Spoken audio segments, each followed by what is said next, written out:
મારું નામ દીપક બામરોલિયા છે। મારી કંપનીનું નામ દેવ મોટર્સ છે અને અમારી કંપની દેવ મોટર્સ સુરતની અંદર આવેલું છે, રામકથા કમ્પાઉન્ડ, કેનાલ રોડ, સીમાડા BRTS। મિત્ર, આપણે આ ગાડીની અંદર વાત કરીએ તો આ ગાડી અમારે ત્યાં એક્સિડન્ટ આગળનો ભાગ થઈને આવી છે અને ક્લાયન્ટને બી ખબર નહોતી કે ભાઈ મારી ગાડીની અંદર આ પ્રોબ્લેમ આવ્યો છે અને કેવી રીતના આવ્યો છે।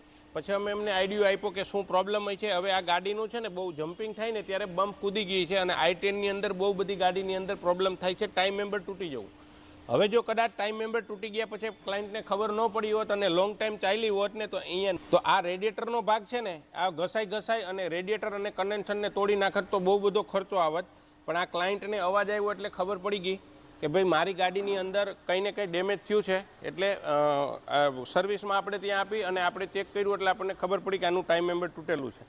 મિત્રો, ટાઈમ મેમ્બર નહીં તૂટવા દેવા માટે જ્યારે તમે બમ્પ કૂદાવો છો ત્યારે તમે ખાસ ધ્યાન રાખો કે તમારી ગાડી હાઈ સ્પીડની અંદર જઈ અને નીચે પછડાય નહીં, અથવા કોઈ એવો બમ્પનો ભાગ નીચે આવી જતો હોય, બમ્પર નીચે અડી જતું હોય તો અડવા ન દો, જેથી કરી અને ટાઈમ મેમ્બર આનું ઓછું તૂટશે। નહીંતર I-10ની અંદર અને I-20ની અંદર નીચે ટાઈમ મેમ્બર તૂટી જવાના બહુ બધા ફોલ્ટ આવે, તો જેથી કરી તમારે કાર બમ્પ આવે અથવા ક્યાંય એવો ખાડાવાળો રસ્તો આવે તો તમારી કારને ધીરે ચલાવવી, તેથી કરીને તમારું ટાઈમ મેમ્બર તૂટવાના બહુ બધા શક્યતા ઓછી છે। Thank you.